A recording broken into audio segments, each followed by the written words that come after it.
Fala, torcida vascaína, a gente está de volta aí com o nosso canal Vamos Vasco e com mais notícias, novidades do nosso Vascão.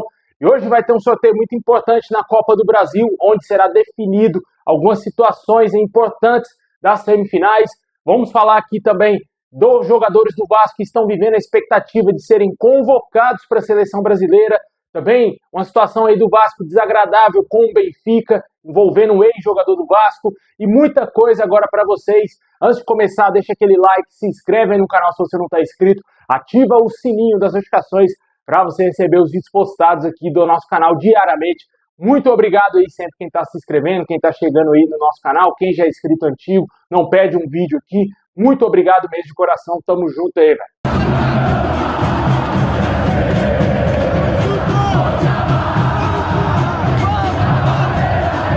Bom, pessoal, o Vasco aí que se prepara para o jogo diante do Red Bull Bragantino no próximo domingo e vamos ter aí o retorno do Hugo Moura. O jogador já está à disposição após cumprir suspensão no último jogo diante do Fluminense. E agora resta saber se o Fernando Diniz vai utilizar ele de novo no time titular ao lado do Barros, já que o Fernando Diniz gosta bastante do Tietê e pode ser que o jogador experiente continue sendo titular e o Hugo Moura vai para o banco de reservas. Essa aqui é uma situação que gera uma grande dúvida entre os torcedores, né? Muitos querem a continuidade do Tietê e muitos querem a volta do Hugo Moura, né? Com certeza o Diniz sabe o que ele pretende aí fazer, se ele quer um time um pouco mais defensivo nesse jogo ou se ele quer tentar fazer com que o Vasco proponha mais a partida e seja meio que o protagonista desse jogo. E para isso ele pode escalar o Tietê, que é um jogador que sabe marcar, mas também sabe sair jogando, né? Diferentemente do Hugo Moura, que é mais um marcador, mais um pegador ali no meio campo. Com certeza, na minha opinião, eu manteria o mesmo time que venceu o Fluminense. Não colocaria o Hugo Moura e tampouco voltaria com o Verratti no time titular. Para mim, o time do Vasco é esse aí. Apesar de muitos terem não gostado da atuação do Tietê, eu achei de boa, cara. Eu achei que o Tietê foi ok, não foi algo acima da média, mas também não foi tão ruim assim como eu vi alguns comentários. Eu acho que ele se complementa bem ali junto com o Barros, mas quando o Vasco precisa de mais marcação no meio campo, pode ser que seja interessante ter o Hugo Moura, que apesar de ter sido expulso contra o Fortaleza, ele é um dos poucos jogadores com essas características no elenco. Só tem ele e, por exemplo, ali o Barros. Não tem outros jogadores mais pegadores no meio campo. E, com certeza, o Diniz deverá fazer aí alguns testes durante essa semana, até o domingo aí, quando vamos enfrentar o Red Bull. Mas eu acredito que o Tietê continuará no time titular do Vasco. Além disso aí também tivemos que a mudança do posicionamento do Rayan dentro do time titular do Vasco para atuar como centroavante já estava nos planos do Vasco desde o início do ano. Essas informações foram trazidas hoje pelo GE.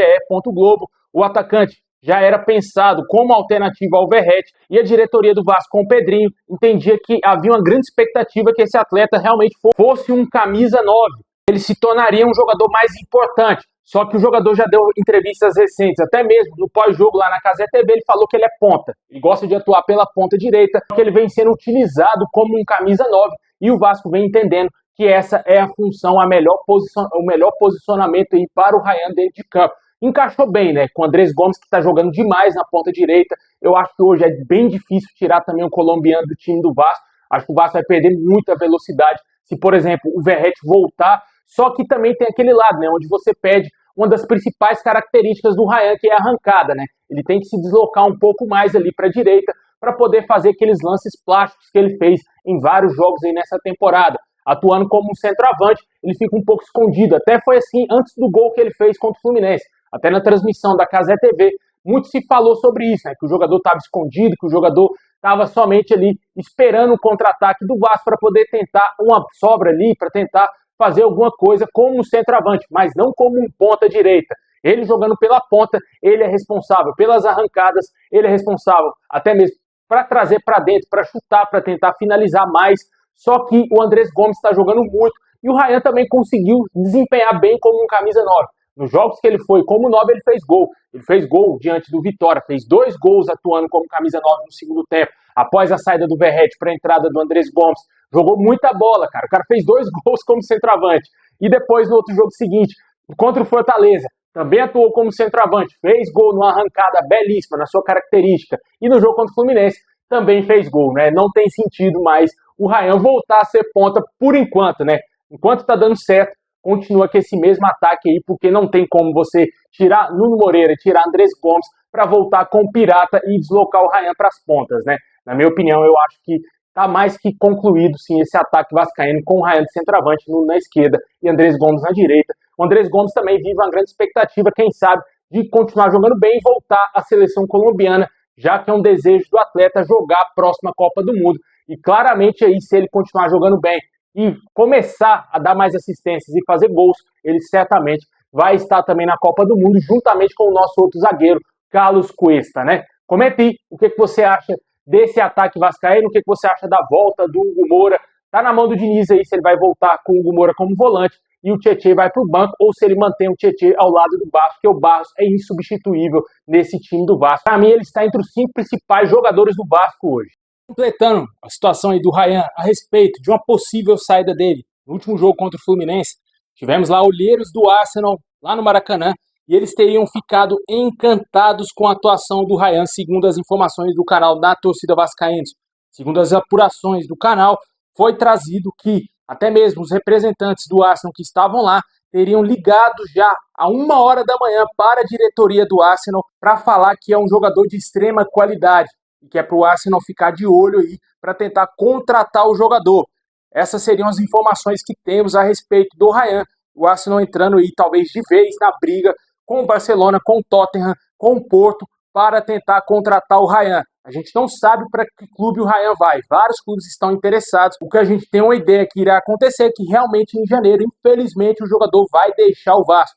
Essas são as informações que temos mais apuradas, né? O jogador caiu no agrado aí dos representantes do Arsenal e pode ser que o clube inglês intensifique as conversas com o Vasco para tentar contratá-lo, né? Certamente aí o Arsenal tem muito dinheiro, pode fazer facilmente um investimento, por exemplo, de 50 milhões de euros, caso o Vasco aumente aí a multa rescisória do atleta, renove seu contrato, né?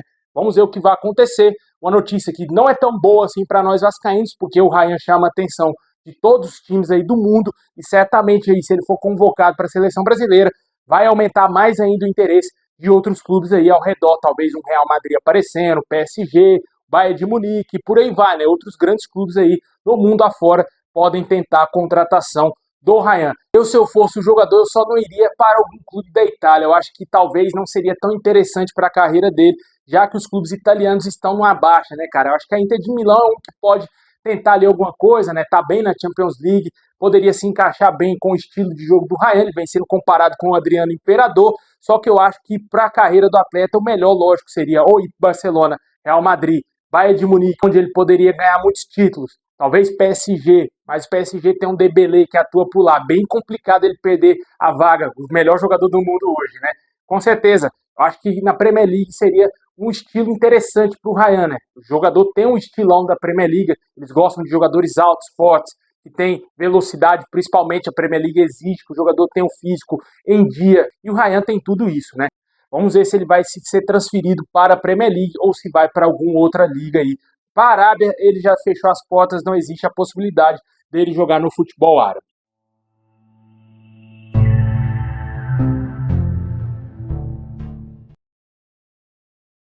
Bom, já que a gente mencionou aí jogadores que estão vivendo a expectativa de serem convocados para a seleção colombiana, mas para a seleção brasileira também existe a expectativa de 4 jogadores do Vasco. Segundo o canal Atenção Vascaínos, os jogadores Léo Jardim, PH e Coutinho e Ryan estão vivendo uma grande expectativa de estarem pelo menos na pré-lista ou serem realmente convocados definitivamente para os amistosos diante de Senegal, que será no Emirates Stadium, lá no estádio do Arsenal, na Inglaterra, no próximo dia 15, e também no jogo seguinte contra a Tunísia, que será na França, não será na Inglaterra esse jogo. Aparentemente, as informações iniciais davam conta que os 2 jogos seriam na Inglaterra, só que foi confirmado que o jogo será em Lille, na França. E a expectativa é muito grande desses 4 jogadores para que eles sejam convocados. Os jogadores aí estão vivendo uma grande fase, o Léo Jardim voltou a pegar muito aí no Campeonato Brasileiro. Meu amigo, para quem convoca o Hugo Souza, que para mim, cara, é um goleiro muito mediano para fraco, um goleiro horroroso, cara, não vejo isso tudo nesse jogador. Não faz sentido algum você deixar de fora o Léo Jardim. O Léo Jardim, para mim, é melhor, muito superior até mesmo ao Bento, que hoje é o 2º goleiro aí da seleção brasileira, ou o 3º, dependendo se o Ederson tiver 100%, porque o primeiro é o Alisson. Com certeza aí, na minha opinião, o Léo Jardim tinha que ser, no mínimo, o 3º goleiro da seleção brasileira, tanto aí com Ederson e também Alisson à disposição. Léo Jardim, para mim, é o terceiro goleiro. Ele estando numa boa fase, ele é melhor do que qualquer um outro goleiro que vem sendo convocado pelo Carlo Ancelotti aí, mano. Na minha opinião, ele merecia novamente ser testado na seleção brasileira. PH, eu acho que fez tudo que ele tinha que fazer nos últimos amistosos. O Carlo Ancelotti tem a obrigação de convocar o Paulo Henrique na próxima lista e ele tem que estar. Não dá para você tirar um jogador que fez gol diante do Japão, adversário que venceu a seleção brasileira, se mostrou mais qualificado do que a seleção, e o PH jogou bem contra esse adversário. De todos os jogadores, ele foi eleito o melhor jogador em campo. Com certeza, ele tem que estar na próxima lista, e se ele continuar bem, ele tem que ir para a Copa do Mundo. Depois, tem aí o Coutinho, cara, que tá pedindo passagem, tá querendo voltar para a seleção, tá quase implorando para o Ancelotti, me convoca, cara, o que mais você quer que eu faça para você me convocar? Uma coisa que me assusta na CBF, na seleção brasileira, é a facilidade que eles convocam jogadores medianos, cara. O Paquetá joga num time ridículo, que é o West Ham, perde para todo mundo lá na Premier League, ele não joga nada na seleção brasileira e mesmo assim sempre é convocado. É um absurdo, cara, é um absurdo o cara desse ainda estar na seleção brasileira e o Coutinho sequer ter alguma oportunidade, né? Complicado, né? E tem outros jogadores também que não merecem ir para a seleção, como o caso Richarlison, Luiz Henrique, que foi muito mal nessa data FIFA aí, o cara foi se esconder lá no Zenit. Certamente, na minha opinião, esses caras nem tem que ser mais chamados, tem que dar oportunidade para quem está jogando bem aqui no Brasil. Quem está jogando bem é o Coutinho, um jogador campeão de Champions League, jogou no Barcelona, Bayern de Munique, Liverpool, Inter de Milão, Aston Villa. Pô, cara, currículo desse aí é jogador para estar na seleção. Se o Neymar estivesse jogando o que o Coutinho está jogando hoje, todo mundo estava lambendo o Neymar. Neymar é o 10, Neymar vai decidir, vai trazer o Hexa. Mas o seu Coutinho, ninguém liga, né, cara? Digamos assim, menos o vascaíno. Infelizmente, essa é a realidade. Ninguém faz campanha, Coutinho na seleção. Ninguém faz programas na televisão, fica uma hora debatendo como que o Coutinho poderia voltar. Por que o Coutinho não é convocado? Se fosse com o Neymar jogando o que o Coutinho está jogando, exatamente como o Coutinho está jogando, aí a gente estaria vendo uma mobilização muito grande aí para querer ter o Neymar novamente na seleção. Mas pro seu Coutinho, né, ninguém fala nada. Mas, na minha opinião, é um cara que tem que ser convocado novamente. E o Ryan não tem nem o que falar, né, mano? É um dos principais jogadores do campeonato, se não o principal jogador. É a maior promessa do futebol brasileiro. Tem obrigação o Ancelotti de, pelo menos, testar o jogador nesses amistosos que a seleção brasileira vai ter até a Copa do Mundo, porque é um jogador extraordinário, um jogador polivalente, atua como 9, ponta direita, pode atuar ali por trás como segundo atacante, ele faz muitas funções, ele tem características únicas, é um jogador alto, forte, tem drible, tem chute, tem tudo, cara, sabe cabecear, com certeza sabe bater pênalti, pô, tudo que você precisa num jogador, ele tem, é um jogador completo e tem que estar na seleção brasileira. Como eu falei, dando chance para vários jogadores medianos, por que não testar os do Vasco, né? Vamos ver se pelo menos 2, a metade dos 4, estejam convocados aí na lista final do Ancelotti, porque os 4 eu acho bem pouco provável que a seleção brasileira vai convocar 4 jogadores do Vasco, né? Infelizmente, eles não enxergam o Vasco da maneira que o vascaíno enxerga, da maneira que realmente o Vasco está mostrando ser, né? Jogadores atuando em alto nível, que são pouco lembrados. Bom, pessoal, agora vamos falar de um assunto importante envolvendo aí o jogador João Vitor. Segundo as informações do Bruno Andrade da ESPN Brasil, o Benfica acionou o Vasco na justiça por uma dívida com o zagueiro que nem está mais no Vasco. Foi negociado com o CSKA Moscou. Havia uma dívida inicial de cerca de 3 milhões de euros, aproximadamente 19 milhões de reais, mas que o valor aumentou. Quando o Vasco vendeu o João Vitor ao CSKA Moscou, o Vasco deveria ter repassado 30% desse valor ao Benfica, o que não aconteceu. O valor do repasse é em torno de 1,5 milhão de euros, aproximadamente 9 milhões e 400 mil reais. Ou seja, a dívida total é de cerca de 4 milhões e meio de euros, aproximadamente 28 milhões e 400 mil reais. O CEO do Vasco, Carlos Amodeu, esteve recentemente em Portugal para tentar fechar um acordo com os portugueses, mas não conseguiu. Com isso, o clube português contratou um escritório de advocacia no Rio de Janeiro e entrou com ação judicial contra o Vasco. Vamos ver como que o Vasco vai resolver essa situação do João Vitor, uma situação aí que pode até preocupar para o Vasco, poder até mesmo cair no transfer ban da FIFA, né? Vamos ver se o Vasco vai resolver essa situação o mais rápido possível. Bom, e seguindo com as notícias do dia, vamos ter hoje, às 5 horas da tarde, o sorteio dos mandos da Copa do Brasil. O Vasco aí que vai enfrentar o Fluminense.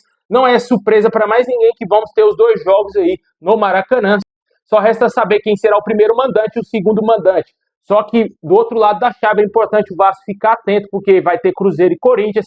Dependendo de como for o mando de campo, pode ser que temos aí meio que uma vantagem para quem for definir em casa, né? Se, por exemplo, o Corinthians definir em casa e buscar um resultado importante em Belo Horizonte, pode ser que o Corinthians esteja a um passo de ir para a final. E vice-versa, se for o Cruzeiro, eu acho o Cruzeiro muito forte, muito mais forte que o Corinthians, e se decidir no Mineirão, o Corinthians não terá a mínima chance, na minha opinião, e pode ser que tenhamos já o Cruzeiro garantido na final aí da Copa do Brasil. Hoje, na minha opinião, o Vasco é o grande favorito, está jogando mais que todos esses adversários. Talvez para aqueles que são mais céticos, para aqueles que são um pouco mais realistas, né, digamos assim, o Vasco hoje estaria pau a pau com o Cruzeiro. Mas, na minha opinião, o Vasco hoje é superior a qualquer um desses times aí que está na semifinal da Copa do Brasil. Tem condições de ganhar do Fluminense, como já ganhou. Tem condições de fazer um belo jogo contra o Fluminense, se classificar bem e chegar na final e bater de frente tanto com Corinthians e Cruzeiro. Se definir em São Januário, meu amigo, tem que dar o sangue, o suor para ganhar esse título em São Januário e fazer o seu papel no jogo fora, né? Por exemplo, se uma final for contra Corinthians ou Cruzeiro, basta no mínimo empatar fora de casa para conseguir esse título em São Januário, porque eu tenho certeza, se a decisão for em São Januário, vai ser um espetáculo, meu amigo, vai ser um show de bola, com certeza, tudo vai estar proposto para que o Vasco seja o campeão da Copa do Brasil, só vai depender, lógico, dos jogadores, né? Porque o Vasco tem time realmente para ganhar de qualquer um desses adversários. Mostrou isso diante do Cruzeiro em São Januário. Infelizmente, contra o Corinthians a gente não ganhou. É o único time aí desses aí que o Vasco não tem grande sorte. Mas o Vasco hoje está vivendo uma fase muito melhor do que quando enfrentou o Corinthians. No primeiro turno com o time reserva, onde foi amassado, era o time reserva do Vasco. Tinha até o Paê naquele time, Lorde Augusto. E no segundo turno o Vasco foi muito mal em São Januário, realmente, né? E com certeza é um adversário que pode impor algum tipo de risco ao Vasco devido ao péssimo retrospecto da nossa equipe contra o Corinthians. Mas é o momento de exorcizar e acabar com esse tabu contra o Corinthians, devolver aquele Mundial que a gente perdeu para o Corinthians e quem sabe o Vasco voltar novamente aí a conquistar um título de relevância no cenário nacional. Contra o Fluminense na semifinal, o Vasco é franco favorito e tem condições sim de ganhar esse jogo, né? Comenta aí o que você acha desse sorteio da Copa do Brasil. Acho que vai ser mais importante para o Vasco ficar de olho na outra semifinal lá, como que vai ser o chaveamento, como que vai ser os mandos.